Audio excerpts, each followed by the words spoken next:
نو رعایت د دواړو جانبو کې. نو چې تاسو حیض کې یو مده راواله نو طهر کې بل راواله، نو د طهر اقل مده معلومه ده، اکثر نه ده معلومه، او د حیض دواړه معلومه دي.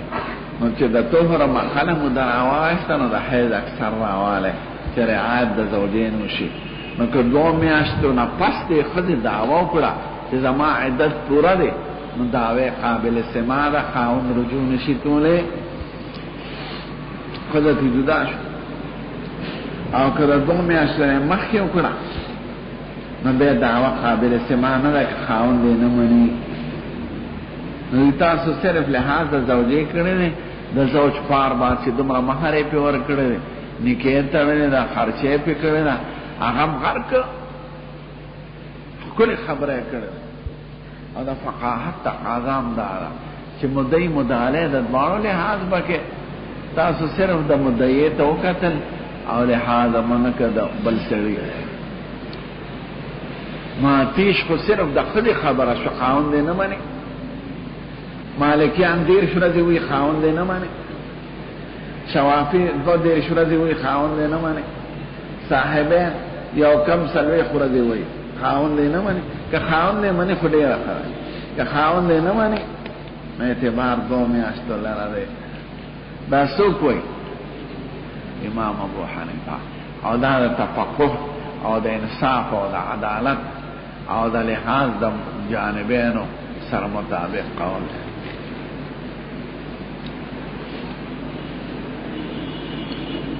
صحیح خبره کوي. دا خو اصل مسله شو. راځي چې راولار شو چې امام بخاری د چا مسلک اختیار کړی، د امام مالک صاحب قول اختیار کړی. دی وی یو میاشت پس کې یو ښځې دعوه وکړه چې زما عدت پوره دی، نو دعوی قابل سماع ده، ځکه چې دی کوم جانب خوښ کړي د هغې تایید کې اقوال نقل کوي. نو د علي او د شورای حقونه علی نقل کړل.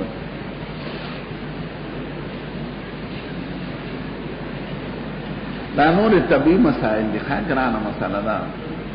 اقل موده د حیض څومره ده، اکثره څومره ده، او مسله ده دم طهر متحلل بین الدمین، دم دی که نه دی، دغه مسلې ته بشي. دلته ماله مسله راغله، یو سړی راغی دا جومات ته، هغه وخت جدا وضع وه، زه کمره کې ناست، یو ښځه سړي طلاقه کړې ده، یو میاشت تېره که بل خاوند سره نکاح کولی شي؟ ما ویې نه.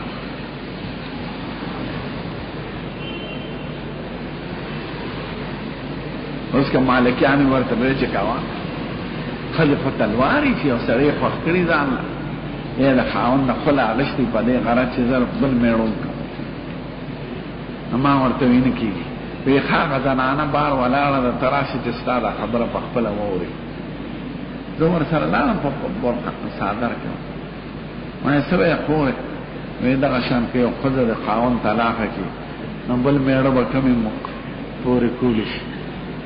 ما یې څومره موده شوې ده؟ وی یو میاشت. ما یې یو میاشت نشي. بله ورځ یو ښځه راغله، ما یې چې څو پورې 3 میاشتې نه تېرې شوې، مسله به خطرناک. د ښځې مقصد دی چې خاوند نه ځان وباسي زر، چې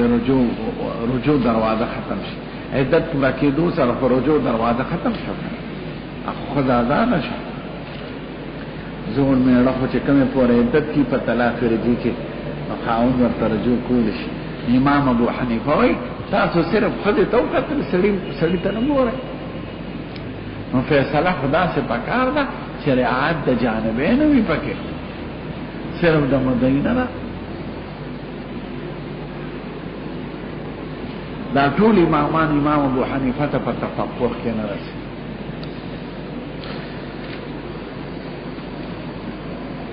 نو چې دومره پیش وي چې حنابله 30 ورځې وایي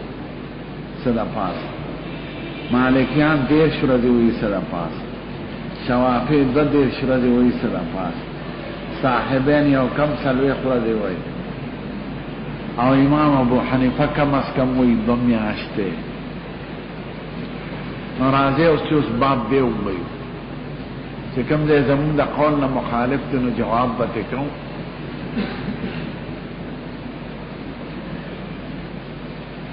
نو وایي باب اذا حاضت فی شهر ثلاثه حیض، چې یو ښځه دعوا وکړه چې زما په یو میاشت کې درې حیضه پوره شوي دي،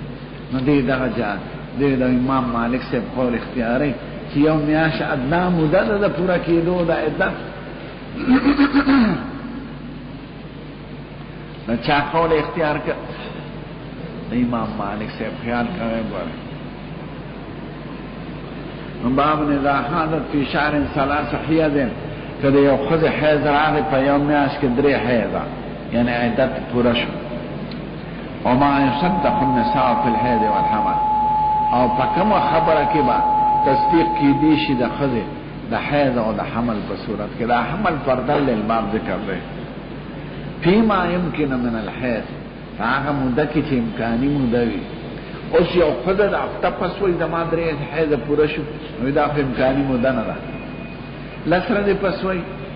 زما درې حیض راغله، نو دا امکاني موده نه ده. شل امکاني موده څومره ده؟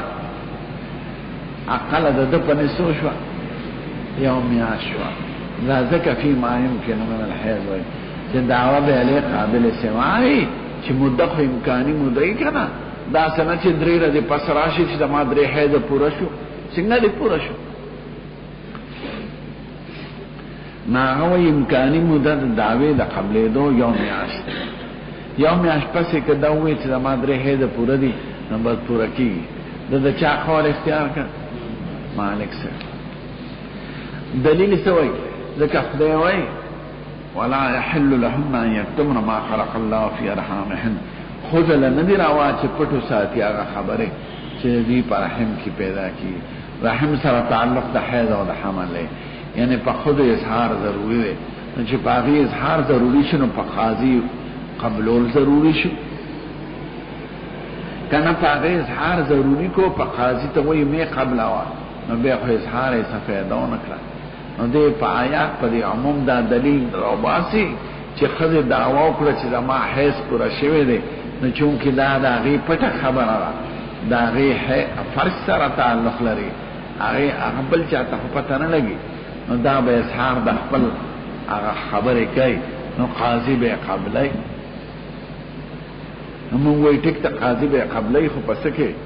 په امکاني موده کې. داسې نه کې لس ورځې پس وایي زما درې حیضه پوره دي، ما نه څوک خبره نه دی، ځکه زما فرج خو ما سره دی، هغې نه څوک ملا بادر خو نه دی خبر. نو یک ما خلق الله في ارحامهن، ځکه د حیض او حمل تعلق په د ښځې سره او پټې خبرې دی.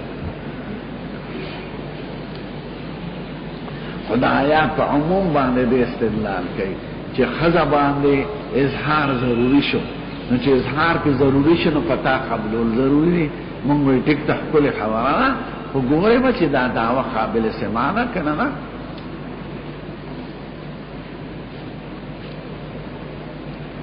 امکانی وی علی بے قبل،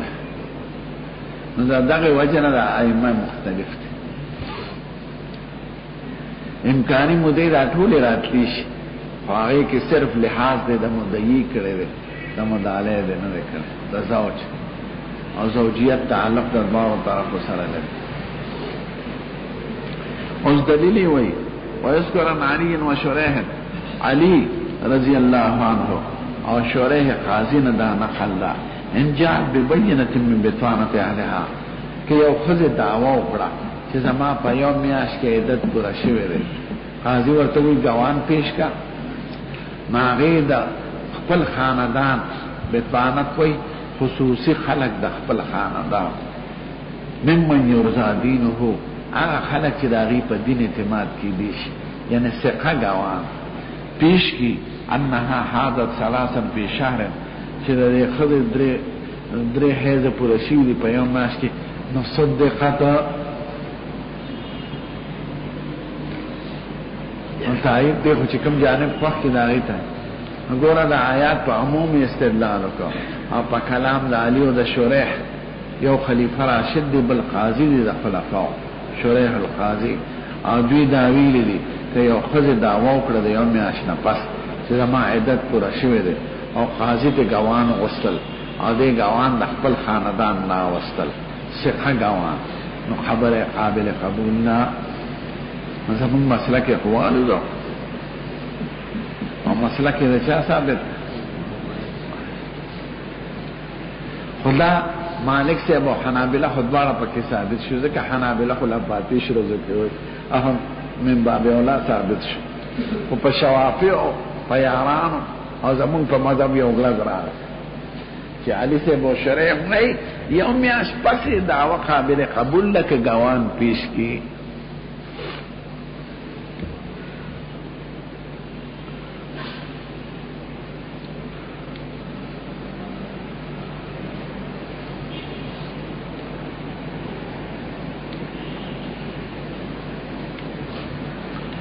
نو د دې جواب یو امام سرخسی صاحب کړل او یو شان وا شاه صاحب وایي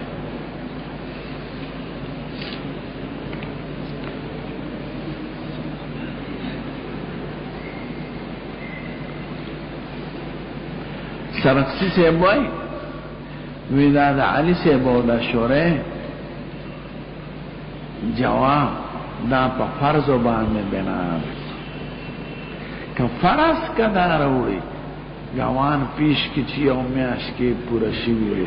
که چونکه دا سه ګوان پیش کی دي نشي دا خلاف واقع دی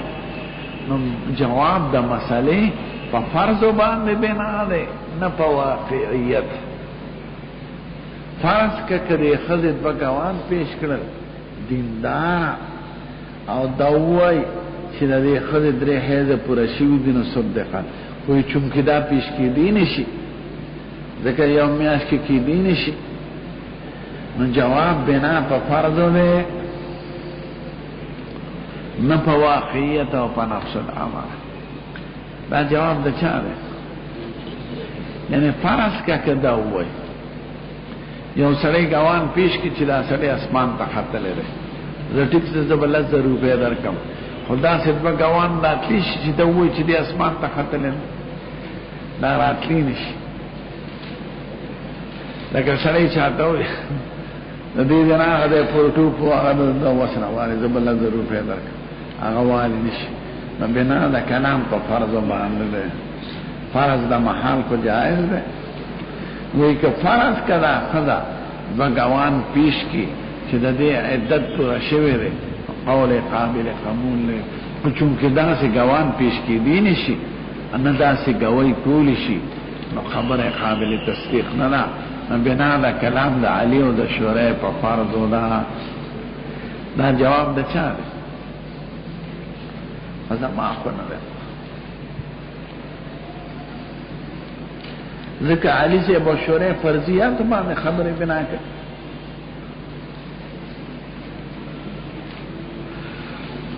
یاوا دیم دا چې فرض خدای په شلو ورځو کې مراتلی شو که شلو ورځې پس دې ښځې دوی چې زما عدت پوره دی او ګوانې پیش کې تاسو یې صرف فرضي خبرې دي نو فرض خو په شلو ورځو کې مراتلی شو فرض کا نو چې څنګه په شلو ورځو په 10 ورځو کې ته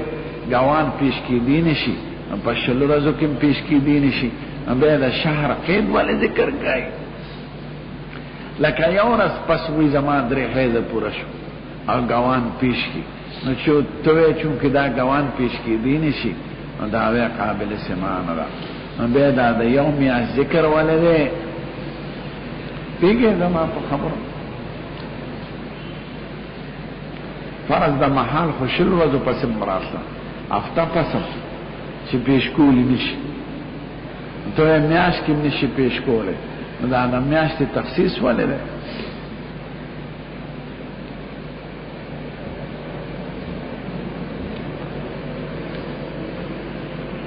نو سرخسی سیم جواب چې دی دا ماته ضعیف کار علی صاحب او شورای په فرضیات باندې بنا نه کوي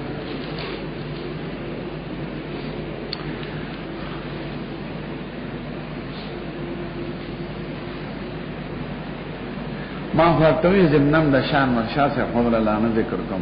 چې دا خود شوافیونم خلاف ده ځکه هغې څومره موده وایي سره پاسه 2 ورځې. شوافی هم جواب کوي. حافظ ابن حجر جواب کړی دی فتح الباری کې چې دا روایت شهر چې ذکر دی دا اختصاصي کې کسر نه ذکر شوی. دا روایت په مسند دارمی کې د 15 ورځو دی. که یو ښځې 15 ورځې پس دعوا وکړه چې زما عدت پوره دی نو دعوی قابل قبول ده. نو دا خو زمونږ د مسلک نه خلاف نه دی ځکه هغې څو ورځې وایي 2 نه دی وایي. وایي دلته راوي هغه کسر نه ذکر کړی کنی یو میاشت 15 ورځې دی اصلي او مسند دارمی روایت ذکر کړ. ناغي خو جان له جواب وکړ مسلک د حدیث نه خلاف نشي.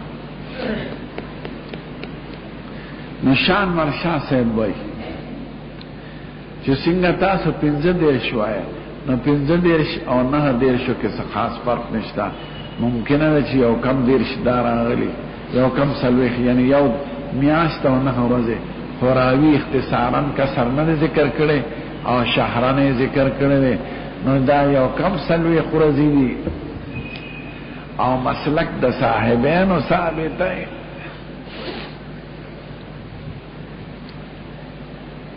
نو صاحبانو د قول مطابق کلام د علی او د شریح سی شو چې یو میاشت د پاسه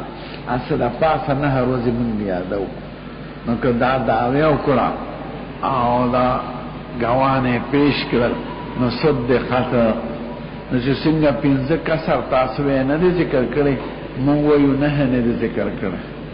او د اختصار په لوی عادت کړی دی په شهر هغه مافوق نه دي ذکر کړی. دا شام و شاه صاحب یو جواب کړی دی په اللهم پیږي په اللهم.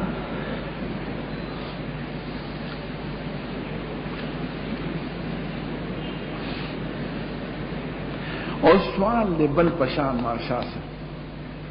چې دا خو د امام ابو حنیفه مسلک نه دی د صاحبانو شو.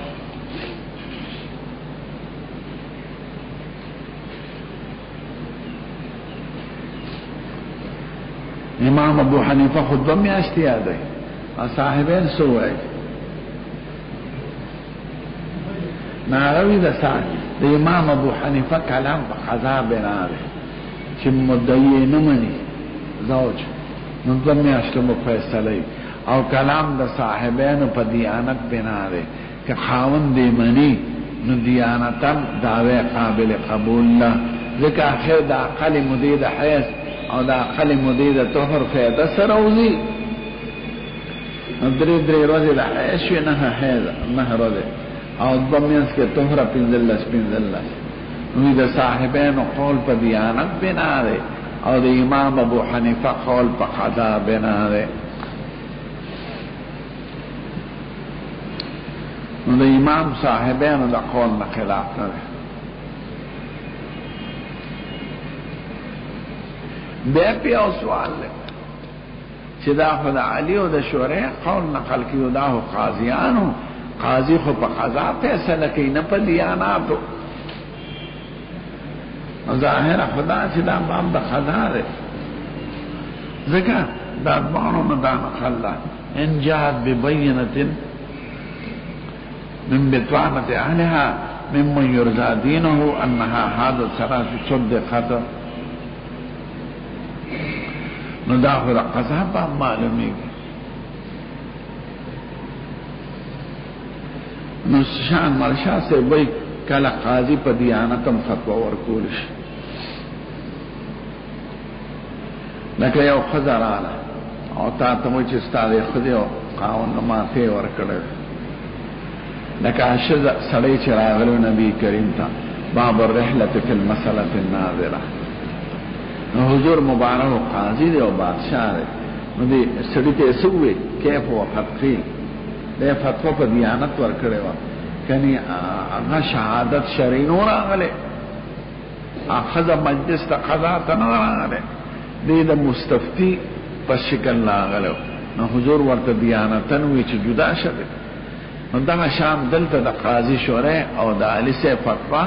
دا په دیانت بنا ده نه په فتوا. بس ته وخت ختم شي. والصلاة والسلام على سيد الأنبياء والمرسلين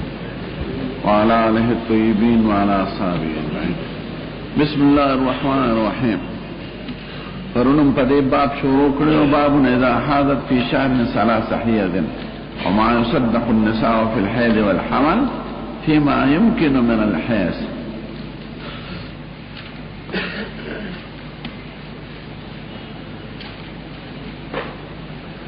درې مباحث ته خیال لاره. اول خو مقصد د ترجمه نام درته شروع کړو، دیم شرح دا باب، دریم چې کوم ځای ستاسو نه مخالفي د احنافو نه د هغې جواب.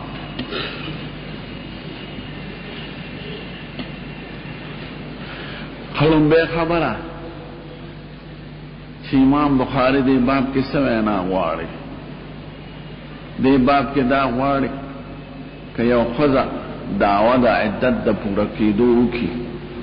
نو څومره امکاني موده ده چې دعوی قابل قبول شي. سړي طلاق کړه، هغه رجوع کول غواړي، مثلا ښځې دعوه وکړه چې زما عدت پوره دی، زه باینه شوی.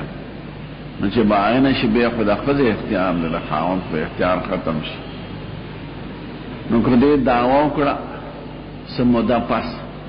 نو دعوی کله قابل سماع او قابل قبول ده. نو دې باره کې مې د علماو 15 اقوال درته ذکر کړل. حضرت امام احمد صاحب وایي 30 ورځې او 6 ساعته پس که دعوی وکړه نو دعوی قبول ده. حضرت امام مالک رحمه الله وایي 10 ورځې پس 6 ساعته نو دعوی قابل قبول ده.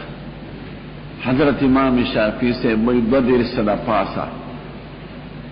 اوځي نہ پس کا دعوو کی نو دعوی قابل قبول ده. صاحبین مبارکین وی یو کم سلوی خورد پس دعوی قابل قبول ده. حضرت امام ابو حنیفه وی 2 میاشتې پس دعوی قابل قبول ده. د دې بنا مې درته ویلو چې په اقل مده د طهر او په اقل مده د حیض ده. حضرت امام احمد صاحب اقل مده د حیض شواروز وی او اقل مده د طهر 14 ورځې وای. نو که په آخري وخت د طهر کې د ښځې طلاق کړه، یو ورځ په د حیض تېره شوه، بیا 14 ورځې د طهر، بیا یو ورځ د حیض، بیا 14 ورځې د طهر، بیا حیض شروع شو،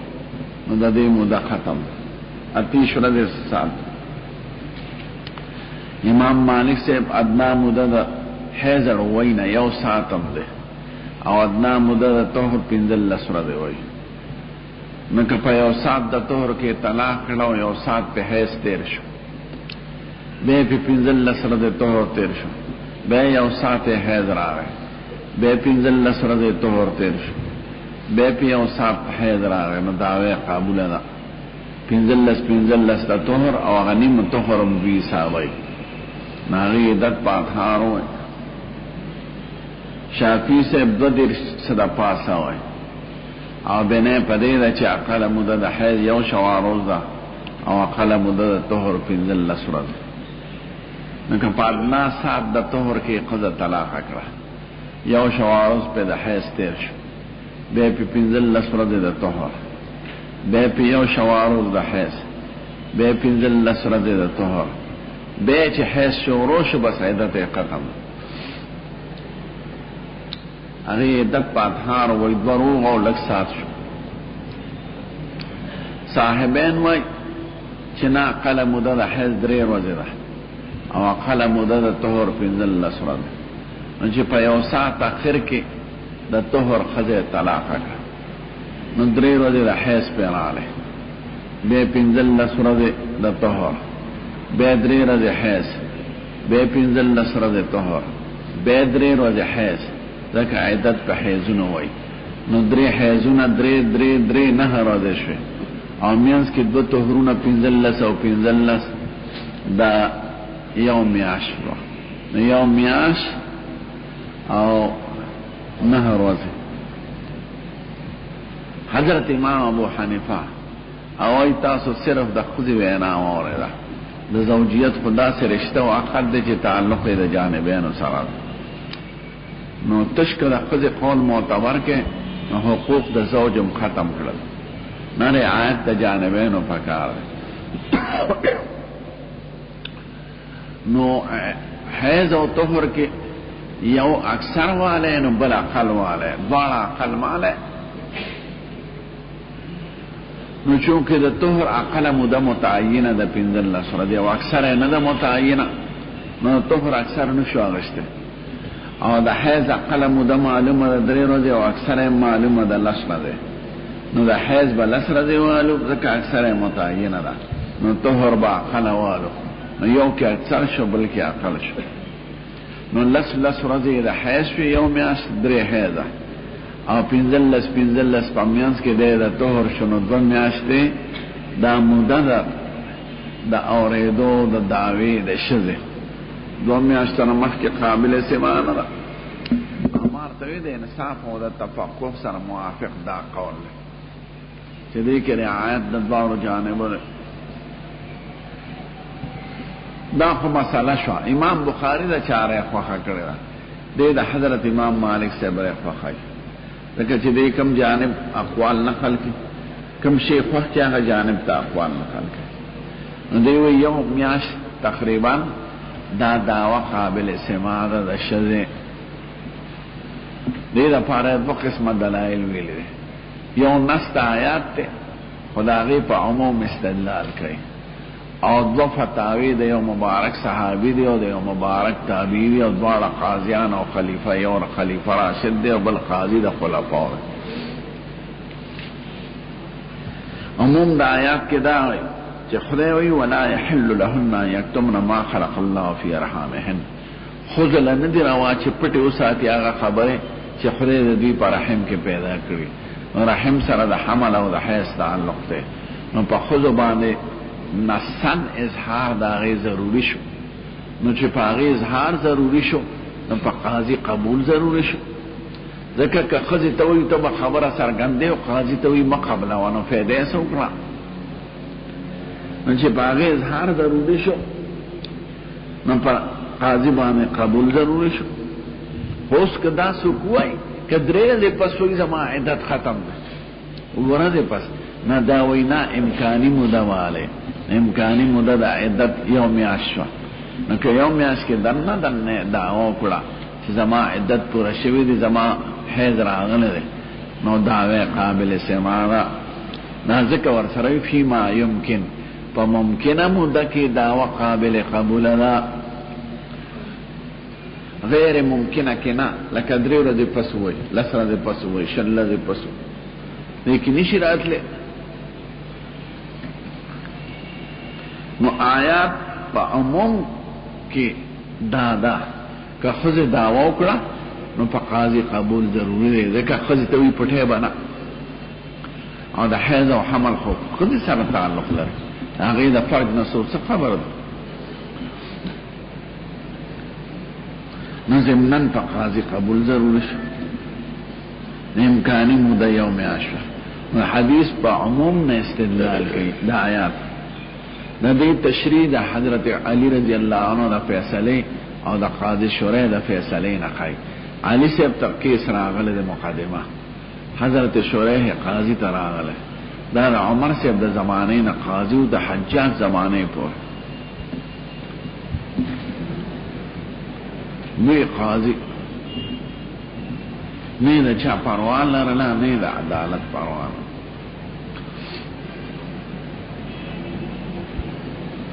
نو مله شخص چې علي صاحب نه یو يهودي زغره پټا کړ پرېو ته اغواش علي صاحب ته داوا کړ وې دا زمانہ يهودي شورای ته نه اوس دی خلیفہ دی او شورای قاضي دی نو علي صاحب چې داوا کړ علي صاحب ته وی ګوان پیش کړ یوی حضرت حسن پیش کړ بلې خبر پیش کړ غلام من بانو شهادت نه قبول یو د زوی دی بل د غلام کني د علي صاحب په صداقت کې د چا شخص تا ان بانو شهادت نشم قبول بس حیران دل با قسم ورکی که قسم یهودی حیران شو چې قاضی دی خپل خلیفہ سره دا معامله کوي چې ستاسو نه د زویری کوي قبول ده نه د مړی وی دا عدل دی په دې اسمانونو زمکه ولاړ بس تو به خپل مسلمان شو زغره ورک بغیر دغه نو شریح د چا پاوانه لرم نو قاضی شریح وی او علی صاحب وی که یو شذ دعوا وکړه چې زما عدت پوره شوی دی خدا شرط چې بګوان پیش کی د خپل خاندان دغه خاندان ته خبره معلومه بتوانت اهلها د خاندان خصوصي خلق چې د علم ورسره او داسې ګوان چې ممن یرضا دینه دا غي په دین اعتماد کې دي شي یعنی ثقه ګواني نو دا قابل سماع قبول نه نو چې علي سے فیصله کړی دا شریح فیصله کړی دا نو مالک سے قول اولا بالاتباع نعموم دا آیات شریف او اقوال د مبارک صحابی خلیفہ راشد او د قاضی شریح تابعی عدل د قضات د دې فیصله قابل قبول لا دا نور دو مسئلے پردی دی طبعا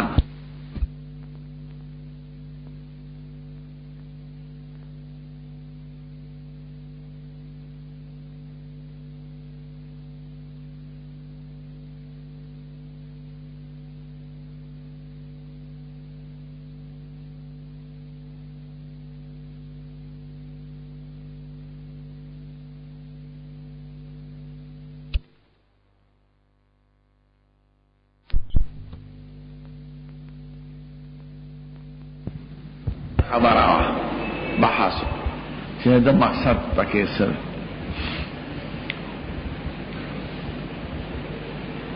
و شرح د باب تګور د امام ابو حنیفه او صاحبین سوی نو باب نه دا حادث په شهر ثلاثه هيا ده کې یو زنانه په یوم میاش کې درې حیض راغله وما يصدق النساء في الحيض والحمل او هغه صورتونه چې هي کې تصدیق د خځې کې دي شي د حیض په باره کې یا د حمل بعضو نسخو کې نشته و دا اصل ذکر کا یعنی حمل سره دلته څه تعلق نشته فيما يمكن من الحیض هغه موده کې چې امکان وي د حیض د پوره کېدو دعوه وکړه نو دعوه به قبولوي ځکه چې خدای پاک وی ولا يحل لهن ان يكتمن ما خلق الله في ارحامهن ندی روا خذ لرا چې پټي وساتي هغه خبره چې خدای دې پر رحمونو کې پیدا کړی چې هغه پټي خبره حیض او حمل نو چې په هغه اظهار ضروری شو نو په قاضي قبول ضروری شو او په امکاني موده کې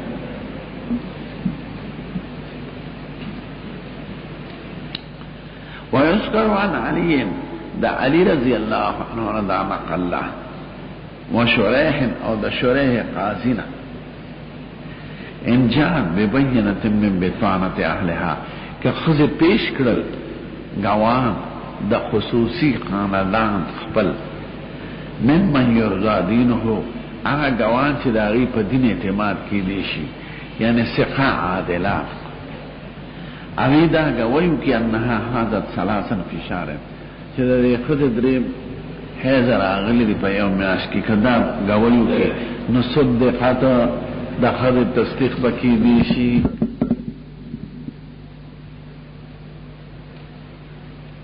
نشه دا ادوار دا فیصله کوي نو زمونږ د مسلک نه خو بدایره خلاف ده نو د دې جوابونه برته وایم چې به ورستو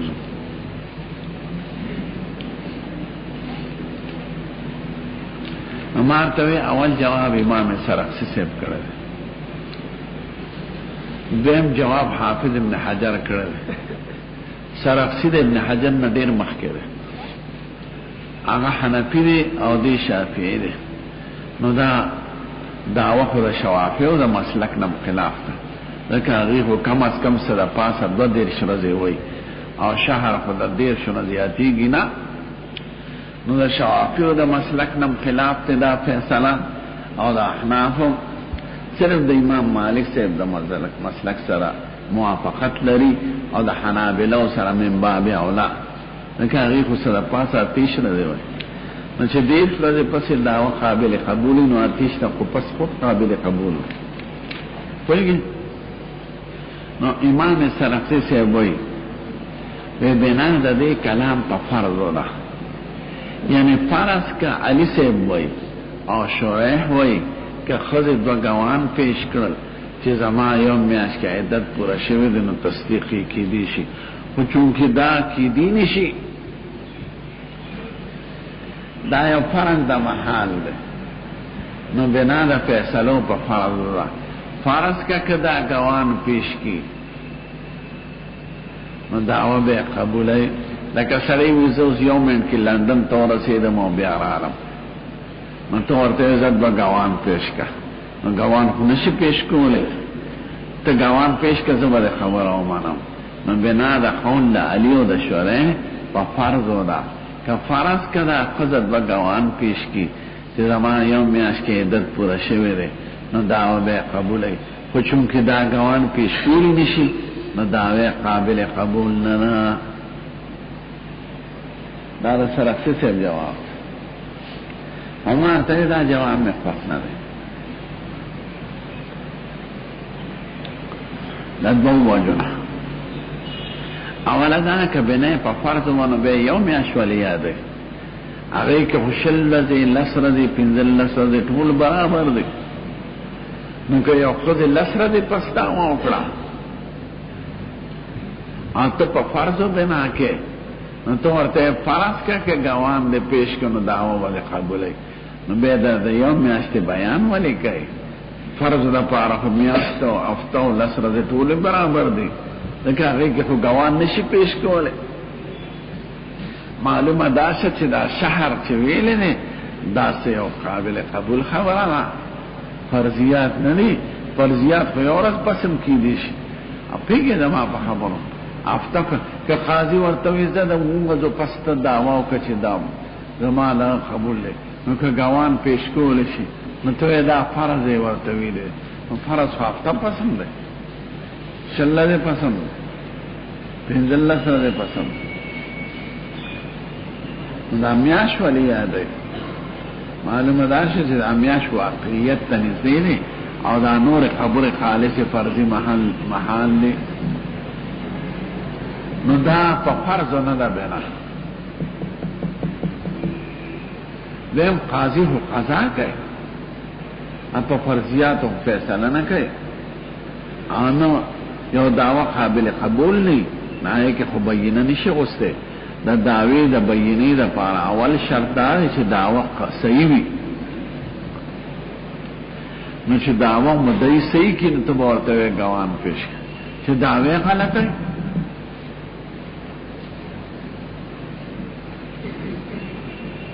یو سړی په یو سړي دعوه کوي چې ما سره یو من سره ضرور درانه واشته او تیرې کړه، دا خو دعوه غلطه.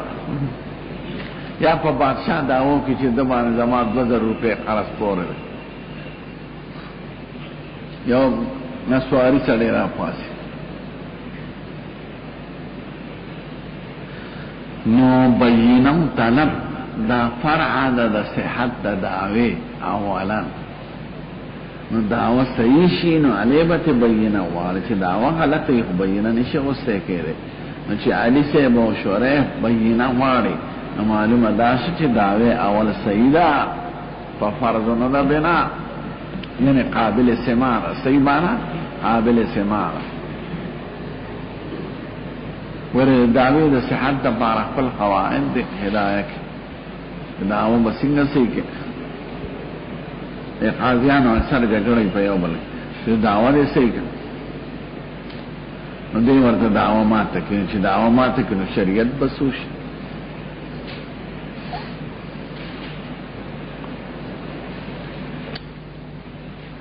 نو د دې جواب په فرضو باندې کول دا زمانه دی خوښ، او نه علي صاحب او شریح په فرضیات او طلب د بینه وکړئ.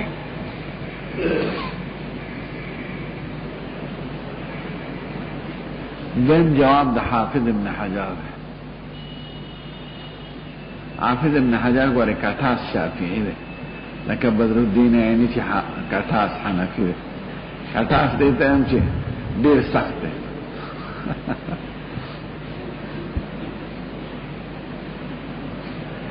اوای دا شهرن کې دې کې راوی اختصار کړی دی، اصل کې 15 ورځې دي، خو کسر یې نه ذکر کړی، نو تعبیر یې د 15 په شهرن سره کړی دی. او دلیل یې دا دی چې دا قصه په مسند دارمی کې ذکر ده، او غلطه قاضی علی او شریح وایي که یو ښځې 15 ورځې پس دعوا وکړه نو دعوی قابل قبول ده. دلته راوي هغه کسر نه دی ذکر کړی، غټ عدد یې ذکر کړی دی شهرین. نو زمونږ د مسلک نه خلاف نه دی، ځکه هغې خو څه د پاسه 2 دی وایي، نو جواب یې وکړو او جواب یې معقول دی، لکه دلیل یې پیش کړی وایه.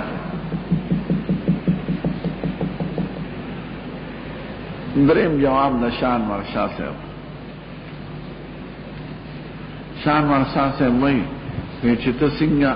15 ورځې وې، مونږ وایي کېدی شي چې 9 ورځې وي. راوي کسر نه دی ذکر کړی، اکتفا په عدد اعظم کړی ده چې میاشت دی، ځکه د 15 او د 9 اختلاف څه معقول نه دی. نو مونږ دا ویلی شو چې دا غزیاتی 9 ورځې ذکر کړی نه دی، او اکتفا په عدد ده غټ کړی دی چې شهرن دی.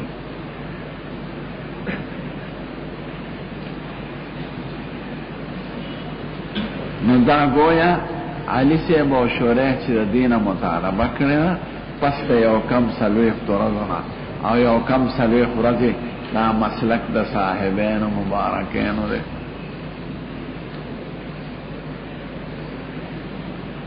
خبره خو جوړه کړه، خو زما پې قناعت نه راځي، لکه دا جواب هم په فرض دی نه راځي. حافظ ابن حجر خو دلیل پیش قسم تو خاصی فرضی وی کی دیشی چی داسی وی.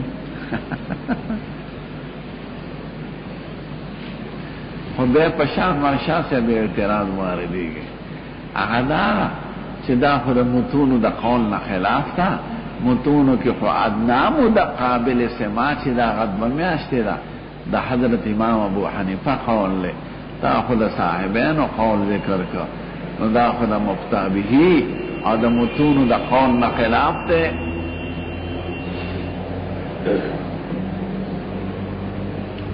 نا بیا دا وی چې د متونو قول په قضا بنا دی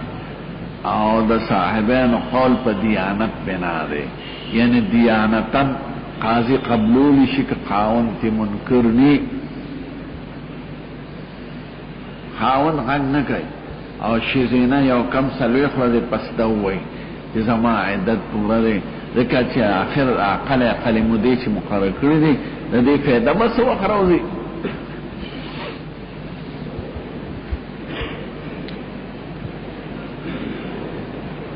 بیا د دې اقلو دغه تعین ته څه حاجت؟ نو د صاحبینو قول په دیانت بنا دی او د امام ابو حنیفه قول په قضا بنا دی. قضا کې جګړه مداله نه مني زوج، نو فیصله به په 2 میاشتې کې، او دیانت کې مداله چپی یا وی ټیک ته دادی چې سوی زی منم، نو قاضی ته یو کم 40 ورځې نفس داو کی او خاون غږ نه کوي، نو ټیک ته اوس بے پشان ماشا سے بل اعتراض واردی. اعتراض دا دی چې علی صاحب کو خلیفہ دی او قاضی دی او شریح قاضی دی، نو دا قاضی قضا و فیصله خو بظاهره په قضا حملی نه په دیانت، دیانت باندې فتوا مفتی ورکولی شي او قاضی خو په قضا فیصله کوي. اما دواړو جانبو ته ګورئ، فتوا دی که مستفتی یو سړی راشي په خپله مسله پیش کړي، نو ته به د هغه د مسلې مطابق جواب کړي، او قضا کې خو مدعي مدعی وي، ته به دواړو خبرې اورې. نو ظاهره دا ده چې د دوی دا بیان دا مطابق د قضا دی نه د دیانت، ځکه قاضي فیصله په قضا کوي نه په دیانت. نو هغه وایي کله ناکله قاضي په دیانت هم فیصله کولی شي. مثال یې دا نه چې هغه سړی راغی سید الکائنات توي باب الرحلة فی المسألة النازلة کې مونږ ویلو چې ما یو شی زینه کړی وه او یو ښځه راغله بله توره وینځه او راته وایي ما تاله او ستا دې شي زینې له تی ورکړی دی نو څه وکړم نبي علیه السلام ورته وایي کیف وخطې دا حکم د باب د دیانت نه ځکه چا دعوه پې نه وه کړی نه ګواه راغلی دی مجلس ته نبي کریم ته دې د مستفتی په شکل راغلی دی نو حضور مبارک ورته دیانتن فیصله وکړه چې جدا شه که جګړې صورت پې د نه منلې بل چا پې دعوه کړې وې نو یو د یو ښځې ګوۍ نه ده قبوله او ښځه شته هم نه په مجلس کې نو بیا ترې ښځه نه جدا کېده قضاء اوس هم زمونږ دا مسلک دی که په یو سړي دعوه څوک وکړي چې ستا دې ښځینې او تاله دې فلانکې ښځې تی ورکړی دی او دې نه مني نو د یوې ښځې په شهادت رضا نه ثابتېږي او دلته حضور ورته ووی نو احناف وایي دی د باب د دیانت نه ویلي دی نه د باب د قضا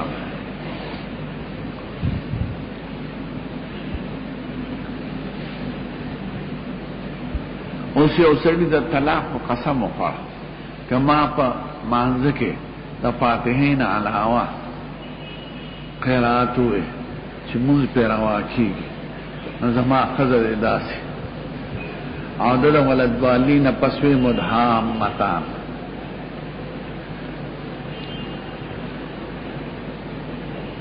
نو عام فقهاوی دا خو نه آیات طویله دی نه درې آیات دی نه د یو صورت مختص ادنا د صورت 15 حرفه دی نو چې کم از کم آیات کې 15 حرفه راشي نو دی ادنا د صورت ته ورسېد نو مدهامتان کې خو 15 آیات نه دی هو که قاضي دا فیصله وکړه چې د ده مونځ جایز دی نو هلته پې ښځه طلاقه شو ځکه د دا ویلو چې قدر ما یجوز به صلات مې ووایي او که قاضي دا فیصله وکړه مفتي چې مونځ یې نه دی صحیح یو کلمې ویلې ده نو ښځه پې نه طلاقېږي نو طلاقېدل پې دیانتن دی نو دغه شان ورشاه صاحب وایي د علي صاحب د شریح د فیصلې بنا په دیانت ته نه په قضا او د صاحبانو قول هم دغه دی نو زمونږ د صاحبانو د قول نه مخالف نه دی امام ابو حنیفه چې 2 میاشتې ویلي دي د باب د قضا نه یې ویلي دي او صاحبانو چې یو کم 4 ورځې ویلي دي د باب د دیانت او د فتوا نه یې ویلي دي نو زمونږ د صاحبانو د قول نه مخالف نه دی بس دی اور پسې دا نورې خبرې وقال عطا ابن ابي رباح يقاوها ما كانت حیزونه ما قدی چې سمخ کی وی یعنی فیصله په تیر عادت کی که یو ورځې کې یو غنټه کار سمره و به قال ابراهيم دا د ابراهيم نه کوي قولم ده یعنی دی اقل مدد حیز نه متعینه کله لکه مالک سے وقال عطا سے وی الحیز یوم الى 15 دا عطا صاحب چې وی اقراوها ما كانت دا د جګړې صورت ده د ښځې به هغه حیض حسابېږي چې کوم مخکې وي هغه څومره دی نه عطا وی حیض یوم دی الی 15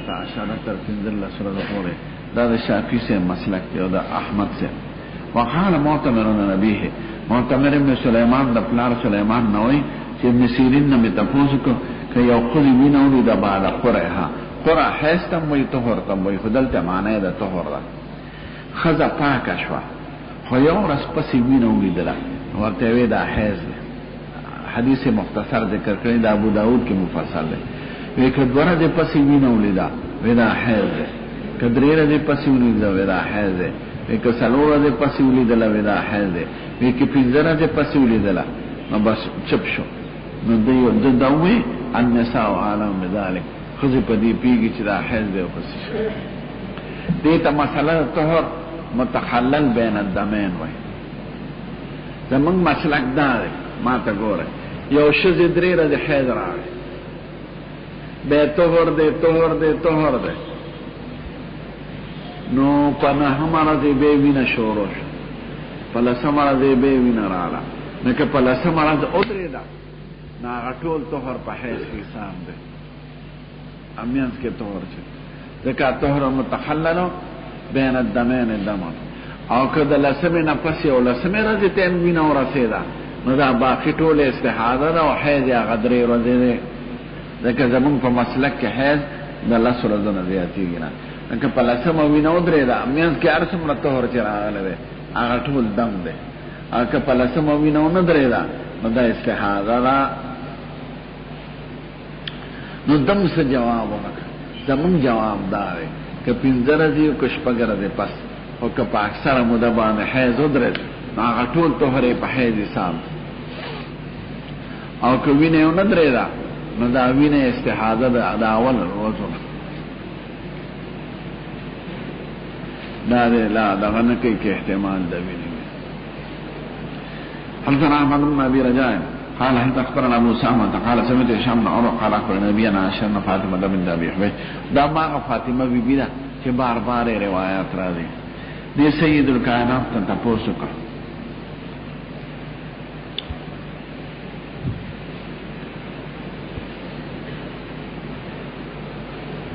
دا پر معنا توهرم جوړیږي د حیزم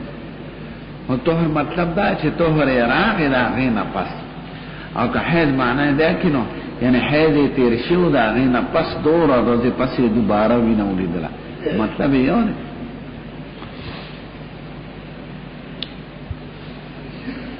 فقالت دا بیبیو انی استحاض صلاة ورافاد والصلاة قال لا ان ذلك يكون ولكن دا الصلاة قدر الایام التي كنت تعیدین دا ماغا بیبی دا کنا دلتا ورطا حضور سے یاد کرا راضی یادی که کبینا رنگ یاد کرا راضی یاد کن معلومه داشته چې اعتبار ایام الرمضان او باب الصفحه والقدره فی غیر ایام الحیض دا د تیر باب سره لګیا پرونم چې ویلو شی حدیث سره هغه در تماویلو چې د دفعه تعارض د دوه روایتونو کوي عائشہ بی بی بوي زیار رنگ تور رنگ سور رنگ ارث چې راشي دا حیض ده چې سو پورې د فرج شوی نه یا تسپینه معدنی تله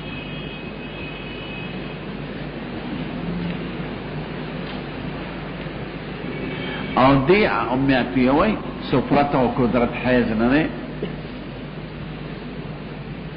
ندور سر یو لفظوی پی غیر ایام الحیض دا سفرت و قدرت حیض دی که پرازو دا حیض کیوی لکه عائشہ بی بی چی ہوئی او سفرت و قدرت حیض نده که پا زمانه دا حیض کی نوی لکه امیاتیه چی نو ظرف و زمان بدل شو کنه در تناقض حشت وحدت شرط دا نو یو پکی اتحاد دا زمانه دی نو که سفرت و قدرت پا زمانه دا حیض کی نو دا حیض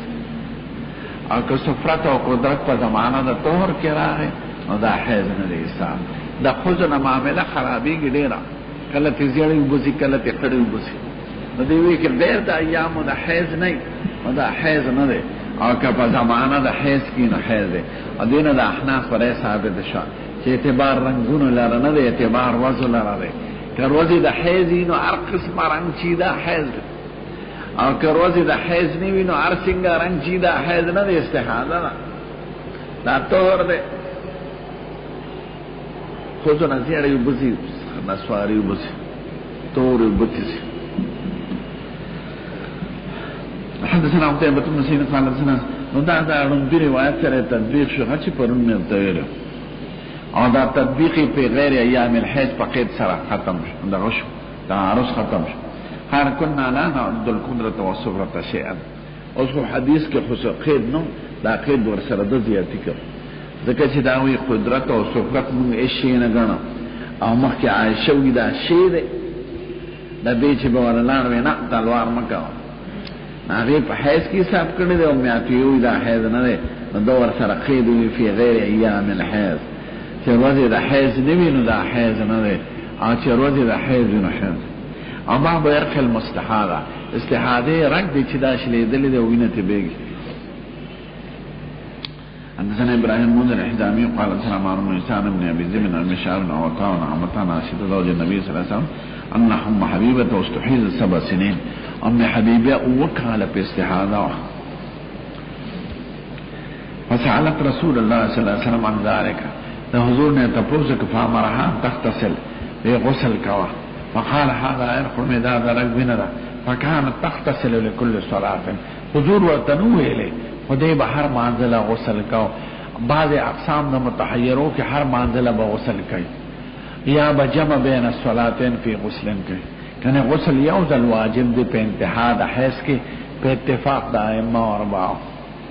او بعض المرات تحیض بعد الافاضه، که یو خود طواف زیارت کړي او به په حیض راشي نو خیر دی، حجی پورا شوی دی، ځکه دې ته طواف ودا پاتې دی. طواف افاضه، طواف صدر او طواف زیارت ته وایي. نو چې هغه کړي طواف ودا ته ساقط ته. صفیه بی بی حیض پراغ طواف افاضه نو حضور ویزه که طواف زیارت یې نه کړي ساره وایي. اوس یو صورت ته چې جزونه دینه نه سما او نه ټیوي او ورته ویزه تیاری کوي او دې طواف زیارت نه کړي نو سبا کوي. نو زمون په مذهب باندې فتوا دا نور علما هم کوي. زمون په مذهب کې طهارت فرض نه دی، دا طواف د پاره واجب دی. نو دا بداسي چلو کې چې وبلام بي د نظافت د پاره او طواف بو کې نو ترک د واجب راغی، ادا د فرض راغی. طواف وشو واجب ته پاد شو، نو دا غي په بدل کې به یو دم ادا کیو چیرلی یا بغډالال کې خبر اخلاصه. د نور ائمه کرام په نس څنګه طواف رکن دی نو طهارتم ولا شرط، نو دا غي په نس چې سو پورې طهارت نه راغلی طواف نشي کوله. ازمن په مذهب کې طهارت واجب دي، شرط نه ده. نو ترک ته واجب راغی، فرض افاده شو، نو ترک د واجبو کې دم ده او حجی پورا شو. او طواف ودا واجب دی په اتفاق د علماء. نو که واجب د معذور سړي نه ساقط دی. که خځې څلوېښت اختیرانه اولاد شو یا ښځو باندې دا واقعات راځي، کوم د ښځو ډېر ګران حج ده، او خصوصا د هغه ښځو چې ځوانان دي، یعنې 45 کالو نه لاندې، 45 کاله نه پس د ښځې معامله بندېږي. باب المرء تحيض بعد الإفاضة، دا د حج مسله وا خو د حیض په حیثیت ذکر کړه. انا عائشة زوج من انها قالت رسول الله صلى الله عليه وسلم يا رسول الله ان صفية بنت حيي قد حاضت. صفیه بی بی قربان حیض راغی. قال رسول الله صلی الله علیه وسلم لعلها تحبسنا، دا جوړې مونږ یې سارای ځکه چې طواف زیارت یې نه کړی خو فرض په پاتې دی. علم تکن طافت معکن، دې تاسو سره طواف نو کړی؟ فقالوا بلا، به قربان کړی. قال فخرجي بي حسب الزيتك، چې طواف زیارت یې کړی دی، فرض ادا شوی دی، نو طواف ودا ته ساقط دی. حدثنا معلم ناصر قال حدثنا وهب بن عبد الله بن طاووس مريان عبد الله بن عباس قال رخص للحاج ان تنفر، هذه قد اجازه تشتليشي اذا حاضر جهاز براش. وكان ابن عمر يقول في اول امره، ابن عمر بوي انها لا تنفر، دا نشت له حق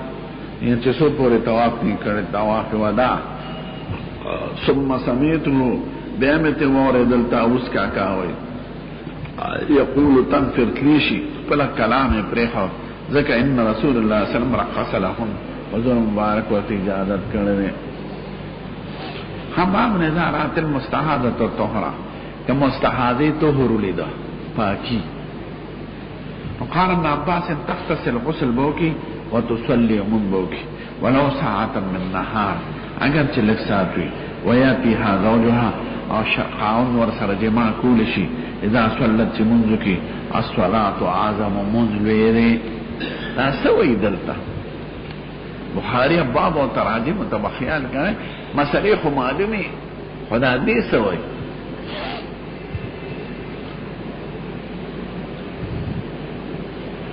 دې باب کې سوی نه غواړي که مستحاضه طهور لیدل، نو مستحاضه خو طاهره، نو طهور لیدل معنا سره حیض طاهره نه، مستحاضه خو طاهره. دا اندر د شرح په باره کې علما دوره لري، ځکه د ابواب ډېر ګران وی. آیا فحول العلم حل رموز ما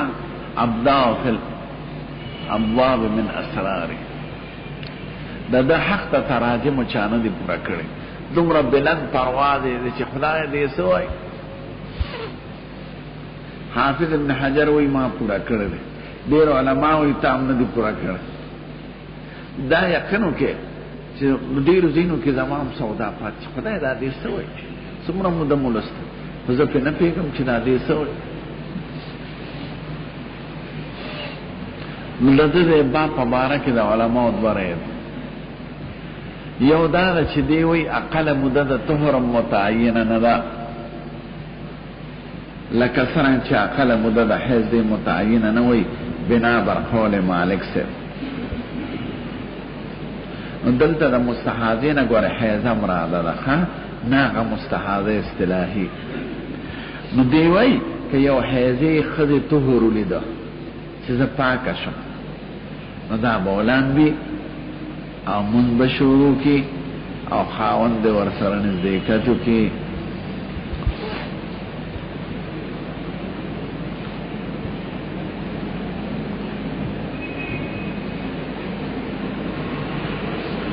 دا شاس قول له چې د طهر اقل مده نه ده متعینه، ځکه عام علما د 42 ورځو نه کم نه وایي. احمد صاحب 42 ورځې وایي او دا نور ائمه 15 ورځې وایي، ابن الماجشون 19 ورځې وایي مثلا. نو دا حمل لکلام په یو شاس نادر قول لاشي. نو د ټول ائمه د مسلک نه خلاف خبره ده. نو دویم قول دا ده چې دې مسلې د استظهار ته اشاره کوي، استطهار یا استظهار پزوی او پته. دا د مالکیانو قول ده. یو خزه حیض بند او یو ورځ وینه اوچه شو، هغه وایي دا به انتظار کوي یو ورځ دوه، استظهار به کوي مسله به ځان نه څرګندوي، یہ استطهار بکی ځان نو یو ورځ دوه به صبر کوي، ځکه کېدای شي چې دوباره وینه شروع شي چې اکثره موده د حیض لا پاتې 15 ورځې ده. یو ښځه ده لس ورځې حیض راته خدا د لوره دی راغی خو وینه اوچه شوه. امام مالک صاحب وایي یو ورځ دوه به انتظار کوي، دا هغې نه پس په ولاندې مونځ به درې واړه ائمه وایي انتظار پې نشته، چې وچه شو یقین یې د وچوالی راغی او بلاندې او خبره خلاصه او مونځ به وکړي. فرض که که بیا دم راغی نو که په اکثره موده کې ختم شو دا حیض دی، هغه تېر روجې صحیح نه دي، مونځ یې خو چې څه کړي دا کړی او که تیر زیادی مدینه